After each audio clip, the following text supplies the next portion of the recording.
I'm Sa, and this is the story of how my husband thought he could outsmart me. It started with whispers in the dark, bank transactions I never made, and a name Ilya. Maro that I had never heard before. Dean, my husband, wasn't just planning to leave me. He was planning to take everything, but he underestimated me. He thought I would crumble instead. I moved first.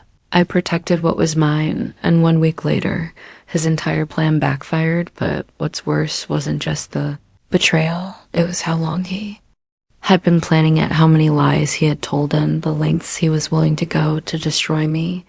I woke up to an empty bed. The cold sheets beside me told me Dean had been gone for a while. At first, I thought maybe he had gone to the bathroom or grabbed a glass of water, but as I sat up, rubbing the sleep from my eyes, I caught the faint sound of his voice, low, hushed, careful. The hallway light was off, but a sliver of moonlight streamed through the window, casting shadows across the floor. My stomach twisted as I followed the sound just a little longer. She doesn't suspect anything yet. I stopped mid-step, my breath hitched. Dean's voice was smooth, reassuring, like he was calming someone down. My heart pounded against my ribs. Who the hell was he talking to? I stood there straining to hear more, but the words that followed were muffled. His tone dropped barely above a whisper. My fingers curled into fists.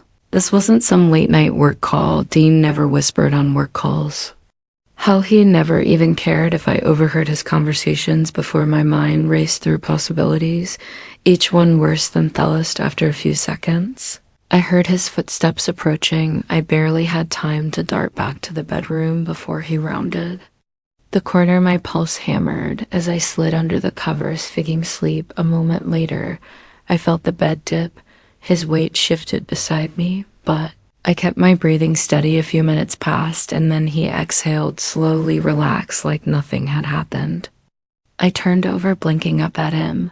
"Where were you?" My voice came out, soft, groggy, like I had just woken up. "Bathroom," he muttered without hesitation. A lie, and the phone call. Dean barely flinched.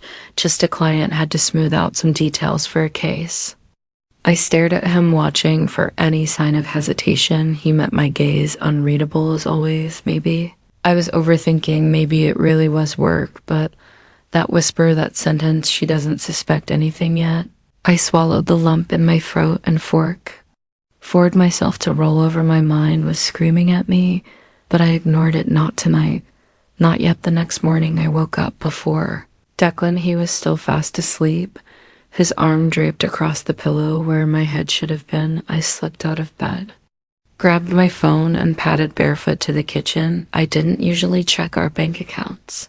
Dean handled most of the finances, and I had never given it much thought, but something felt off. I scrolled through the transactions, my stomach tightened. $500, $1, $200, $750, $2,000, a dozen withdrawals over the past 3 months, all relatively small, but frequent enough to raise a red flag. Dean and I shared expenses, mortgage, utilities, groceries, but we also had separate accounts for personal spending. These transactions weren't for bills, weren't for investments, and definitely weren't for anything we had discussed. I took a shaky breath, my hands tightening around my phone. Behind me, I heard footsteps. I quickly locked my screen and turned to see Dean leaning against the doorway, rubbing his neck. "Morning," he mumbled, voice thick with sleep. "What's for breakfast?" I set my phone down. "I was about to ask you the same thing," he smirked, stepping forward to pour himself coffee. "Guess it's your turn." Then I watched him take a sip, his free hand resting on the counter. "I checked our bank account this morning." Dean froze for half a second, just long enough. His grip tightened around the mug before he forced a chuckle. "And there are a lot of small withdrawals." I crossed my arms. "Things I don't recognize." He barely hesitated. "Just small investments, a few business opportunities." "Business opportunities?" Dean nodded, setting his cup down. "Nothing to worry about. Short-term gains." That's all. He was lying. I knew it. I just didn't know why. The rest of the day, I tried to shake the unease, but Dean wasn't helping. He was glued to his phone, taking calls in the other room. His screen was always face down when he set it on the table, and every time I looked at him, I felt like there was a wall between us, one that hadn't been there before that night. As I lay in bed staring at the ceiling, my mind wouldn't quiet down. Dean had always been confident smooth, a man who knew how to talk his way out of anything, but I had been with him long enough to know when something was off, and something was definitely off. I turned to face him. He was already asleep, his breathing steady, his face calm like a man with nothing to hide. I wasn't convinced. A voice in my head whispered the words I had been trying to push away all day. Am I being paranoid, or is something really wrong? The doubt refused to fade, even as the morning light filtered through my window. I had spent the entire night tossing and turning, unable to shake the feeling that something was terribly wrong. Dean's voice from the night before still echoed in my mind, casual, dismissive, yet calculated, the kind of tone someone used when they were hiding something in plain sight. I forced myself out of bed and went about my morning routine, but my movements felt mechanical. My thoughts were stuck in a loop, replaying every interaction, every red flag I had ignored over the past few months. And then Dean strolled into the kitchen like nothing had changed. "Morning, babe," he said, pressing a quick kiss to my temple. I was thinking we should probably get our financials in order. Just in case of emergencies. I froze my fingers, tightening around my coffee mug. "Our financials," I echoed carefully. "Yeah," he said, leaning against the counter, sipping his coffee, like this was just another normal conversation. Like, do you have a full list of your accounts, passwords, assets, that kind of stuff? We should keep everything in one place. I stared at him, my heartbeat drumming in my ears. Dean had never shown an interest in my personal finances. Sure, we had a joint account for bills, but we always kept our personal savings separate. It was just the way we had always done things. I swallowed, forcing a neutral expression. I guess I could put something together. His lips curved into a small smile, but his eyes flickered. Just for a second, he nodded like it was no big deal before changing the subject entirely, but my mind was already racing. This wasn't about us. This wasn't about just in case of emergencies. Dean was preparing for something. And whatever it was, he didn't want me to see it coming that evening. Dean was uncharacteristically relaxed. He laughed at the TV, scrolled through his phone like nothing was wrong, and even suggested ordering takeout. He was playing the role of a doting husband perfectly, and that's what made my skin crawl. Something had shifted in him. The way he walked, the way he spoke, it was all too easy, too well rehearsed. Then it happened. Dean got up to take a shower, leaving his phone on the coffee table. He never left his phone unattended ever. I stared at it, my pulse quickening. The screen was face down, just like it had been for weeks, but then, as if the universe was throwing me a lifeline, a notification lit up the screen, a text message from a name I didn't recognize, Ali Amaro. I didn't have time to think. I reached for the phone, my hands shaking as I tilted the screen just enough to read the message preview. Just make sure she stays in the dark. Almost there, my breath hitched, my chest tightened so fast it hurt the room. Suddenly felt smaller, like the walls were closing in on me. Who the hell was Ali Amaro, and what did they mean? By almost there, my finger hovered over the screen for half a second, just long enough for the wildest thoughts to flash through my mind. Was this another woman? Was Dean planning to leave me? Was he hiding money? I heard the water shut off. Panic shot through me as I placed the phone back exactly where it had been and sank into the couch, gripping my knees to keep my hands from shaking. A minute later, Dean strolled back into the room, towel drying his hair. I forced myself to look at him. He was so calm, so at ease, completely unaware that I had just seen something. "I wasn't supposed to. Did you decide on dinner?" he asked, ruffling his hair. I swallowed hard. Not yet. He grabbed his phone without a second glance, unlocking it effortlessly. No hesitation, like there wasn't a damn thing to worry about, but I knew better. Now I spent the rest of the night trying to rationalize what I had seen. Maybe it wasn't what I thought. Maybe Ilya was a colleague, a business partner. Maybe keeping me in the dark was about something completely different, something innocent. But deep down, I knew better. The pieces were clicking together one by one. The secrecy, the money disappearing, the call in the middle of the night. The way he was suddenly so interested in my finances, I should have confronted him right then and there.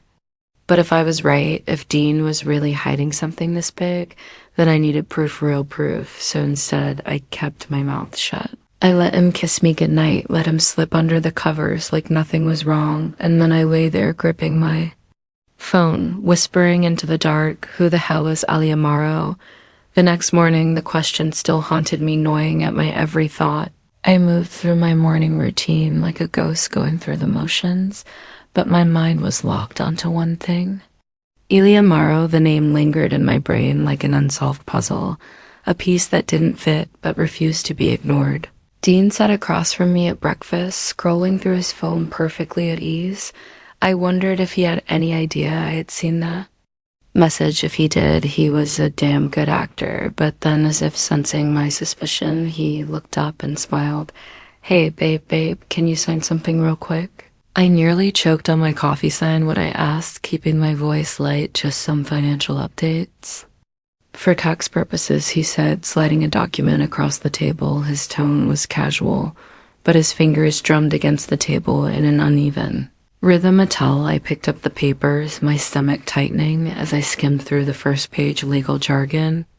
Filled the document, but once became painfully clear, this wasn't about taxes. I flipped to the last page, property transfer agreement. My pulse pounded in my ears, my assets. My savings, even the condo, everything would be moved into his name. I forced myself to look up. Dean was watching me, a careful smile plastered on his face. Dean. I said, my voice too controlled. What is this? His smile didn't falter. It's just a precaution, babe, a legal convenience. Nothing changes between us. I stared at him, my grip tightening around the paper. Nothing changes. You're asking me to sign over everything to you.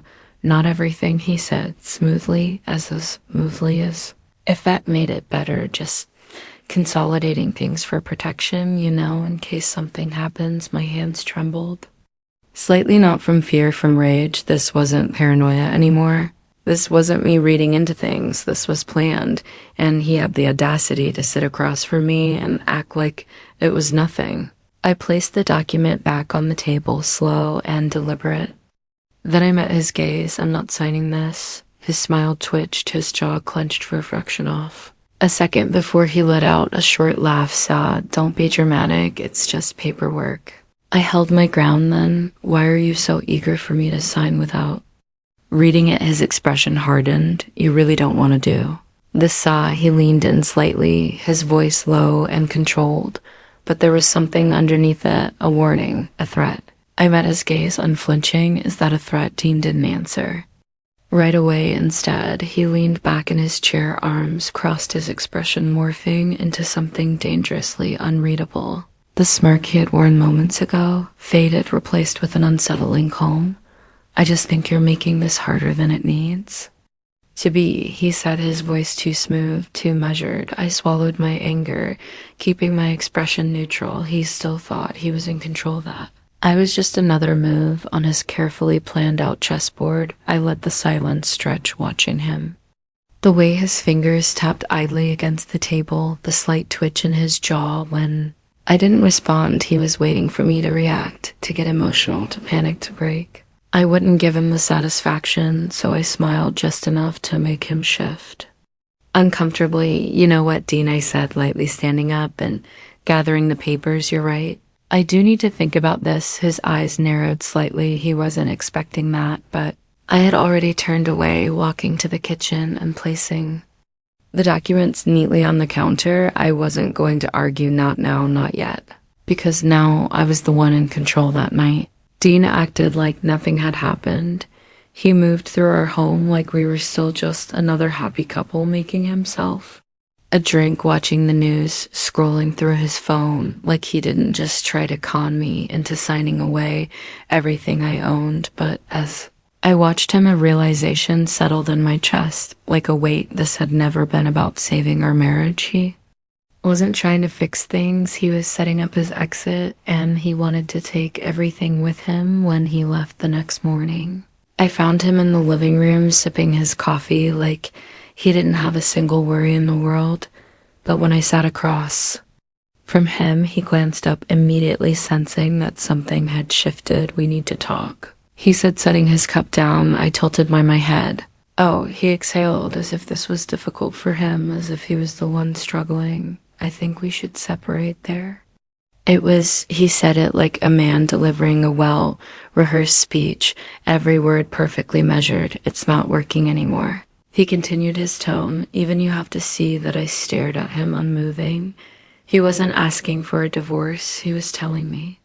It was happening. I let a beat pass, then another before. "I find spoke you've been planning this. Haven't you?" A flicker of something crossed his face, gone before. I could name it. It's for the best saw. We've grown apart. That's what he was. Going with, I leaned forward, resting my arms on the table. "You mean? You want out, but you want to make sure you don't leave empty-handed." His lips pressed into a thin line. But he didn't deny it. I could have screamed. I could have thrown the nearest object across the room, but I didn't, because something had shifted inside me, a steel resolve that hadn't been there before. So I leaned back in my chair, tilting my head slightly. Then, as calmly as I could, I said the words that would change everything. "I already moved my assets." Dean's entire posture stiffened, his breath hitched, not enough for someone else to notice, but "I did? What do you mean?" His voice was too sharp, too controlled. I smiled, slow and deliberate, exactly what it sounds like. His jaw clenched. I saw it then, the second he realized he had lost. He had spent months orchestrating this, setting up every little detail to ensure he came out on top, but he had underestimated me, and he hated that. A long silence stretched between. Then finally Dean exhaled sharply and stood up. He grabbed his coffee, took a slow sip, then turned to me with a look that sent ice through my veins. His smile returned, but this time it was colder, calculated. "You're going to regret this, Sashi." Wasn't sure if it was a threat or a desperate bluff. Either way, she was ready. Dean had played his hand, and now it was her turn. The morning air felt heavier than usual. As I moved through my routine, coffee tasted bitter, and the silence of the apartment pressed against me like I told myself I wouldn't let his words from the night before get to me. But then came the knock at the door, sharp, measured, official. I set my coffee down and took a breath before opening it. A man in a navy blazer stood on the other side, holding a thick envelope. Saw color. Yes, he extended the envelope, expression blank. "You've been served." My fingers tightened around the documents as I watched him walk away. The weight of the envelope felt heavier than it should have been. I didn't have to open it to know what it was. Still, I forced myself to sit at the kitchen table, exhaling sharply before sliding my nail under the flap and pulling out the papers. Petition for dissolution of marriage. I skimmed down the page, eyes landing on the financial demands. Dean wasn't just leaving, he wanted half of everything: the condo, the car, 50% of our shared assets, and because he had the audacity, spousal support.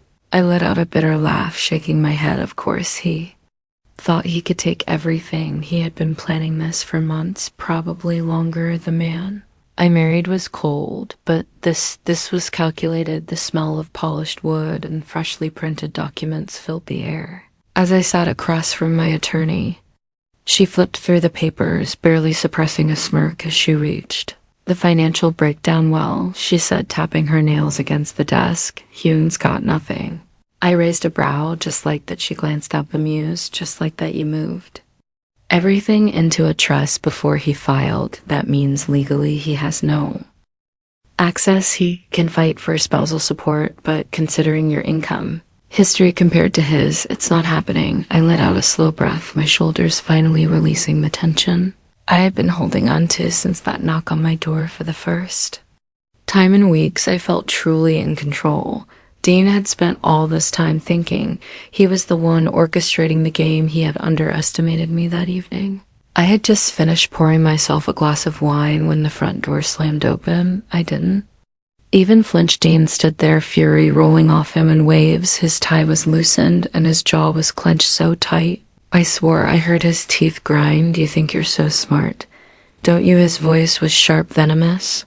I took a slow sip of my wine, savoring The way his anger twisted around him like a storm, I think. I'm finally protecting myself, his hands curled into fists at his sides. You planned this? I set my glass down, tilting my head. So, did you silence stretch between us thick with unspoken accusations? Then finally he exhaled sharply, his eyes darkening as he muttered, "This isn't over." I exhaled slowly. I had won the first battle, but the war had just begun for the first time in weeks. I felt a small sense of relief knowing that Dean had lost his financial grip on me, but I should have known better than to think he would walk away quietly. The first sign of trouble came at work. It started with looks, not the usual passing glances, but lingering stares with whispers that cut off the second. I entered the room by mid-morning. My assistant Rachel hesitated before stepping into my office. "Hey, I think you should know something." I glanced up from my laptop, already exhausted. "What is it?" She shifted uncomfortably. "There's a rumor going around." I wasn't going to say anything, but she trailed off, wringing her hands. "Just tell me, Rachel." Hesitated, then sighed. "People are saying you took money from your joint accounts, that you were..." She swallowed hard, laundering funds. I stared at her. The words landed like a slap. "What, I don't believe it?" She added quickly, "But Dean, he's been talking to people, lawyers, mutual friends." The story is spreading. My stomach twisted, fury rising in my chest like wildfire. Dean wasn't just trying to take my money. He was trying to ruin me. By the time I got to my lawyer's office, I was barely holding it together. This needs to stop now. I slammed the stack of printed screenshots onto the desk, my hands shaking with rage. My lawyer, Patricia, glanced at them and let out a dry chuckle. "Well, he's certainly desperate. He's slandering me." "Yes, but we can use that." She leaned back in her chair, tapping her pen against her desk. "If he's running around making false claims, he's opening himself up to defamation charges. We send a cease and assist first. If he ignores it, we escalate." I clench my jaw. I don't want this to drag out in court. I just want him to stop. Patricia sighed. "He's trying to bait you, Saw. He wants you to react emotionally, Shek, right?" I turned to see Beatrix standing by the door with a knowing look. "You can't let him dictate your next move," she said, stepping forward. "You react too fast and he wins."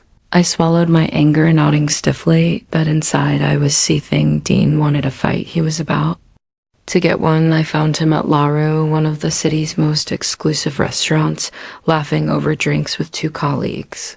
The sight of him sitting there, completely unfazed, like he hadn't spent the past few days dragging my name through the mud, made my blood boil. I didn't cause a scene. I didn't scream. I didn't need to. I simply walked up to the table, leaned down, and whispered, "You have no idea what you've just started." Dean's smirk faltered for a split second before he masked it with an easy grin. He wiped his mouth with a napkin, eyes gleaming with challenge. "Let's see what you've got." Then I had given him one last warning now. I was done playing fair. Dean had spent weeks trying to manipulate, intimidate, and control me. He had underestimated me at every turn now. After failing to take my money, after smearing my name, he was taking one final shot. A desperate man is a dangerous one. I was halfway through my morning coffee when my phone rang. "Patricia." I answered, sensing the urgency before she even spoke. "You need to come in," my lawyer said without preamble. Dean just filed a motion for a full financial audit. The words sent a sharp jolt through my body. I set my mug down, carefully inhaling deeply. "On what grounds?" Patricia exhaled. "He's claiming you mismanaged joint funds and that you owe him a financial settlement." It's complete nonsense, but that's not the point. Of course it wasn't. "Heck, trying to drain me," I muttered. "Legal fees times stress. He knows he can't win, so he wants to wear me down." Exactly. A sharp bitterness curled in my chest. Dean never played to win outright. He played to exhaust his opponent. Not this time. "I'll be there in an hour," I said before hanging up. By the time I walked into Patricia's office, she already had Dean's motion spread across her desk, annotated in red. "Here's the good news," she said, looking up. "He doesn't have a single piece of legitimate evidence. The bad news, this could still drag out for weeks, maybe months, if the court entertains his tactics." I clenched my fists. "What's our next move?" "We counterfile and request an immediate dismissal. She said we also demand that he pay for all legal costs if the court deems.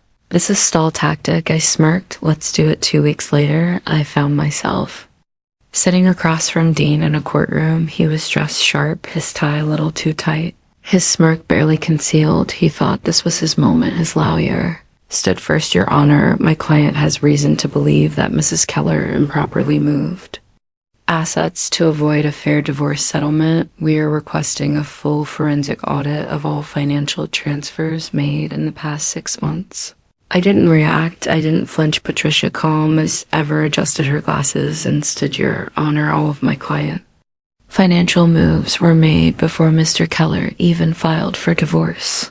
There is no evidence of mismanagement or fraud. She slid a thick binder forward. Additionally, we request that this motion be dismissed with prejudice and that Mr. Keller be required to cover all legal fees, as this is a clear attempt at financial harassment. The judge took their time reviewing the documents, their expression unreadable.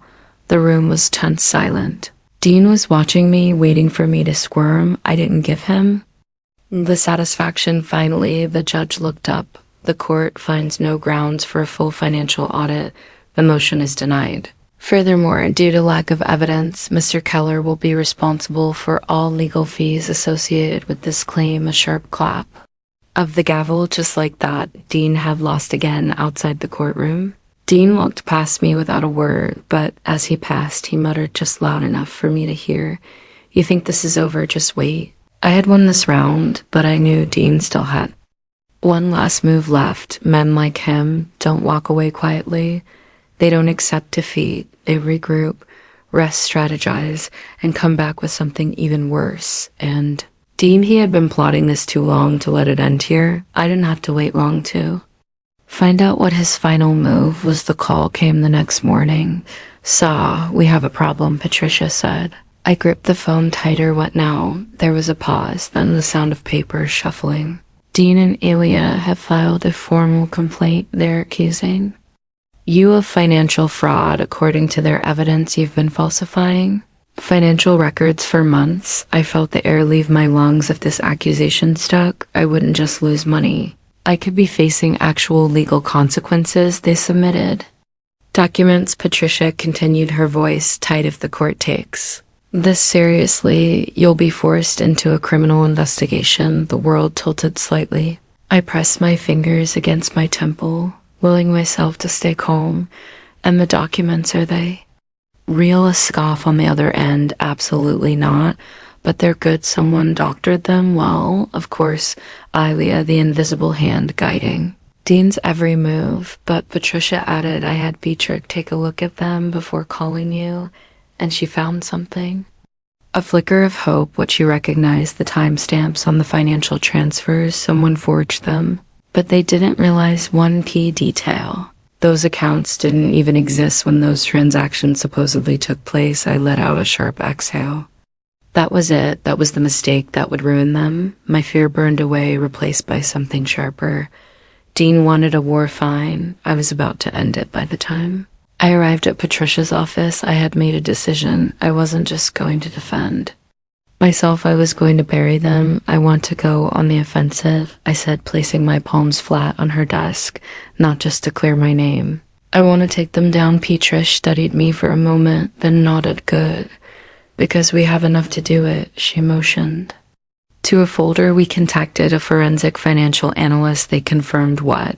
Beatrice found the documents were doctored. She smiled, sharp and satisfied. So here's what we do. We file a motion proving the documents are fraudulent. Then we sued Dean and Ilya for defamation and falsifying legal evidence. I nodded.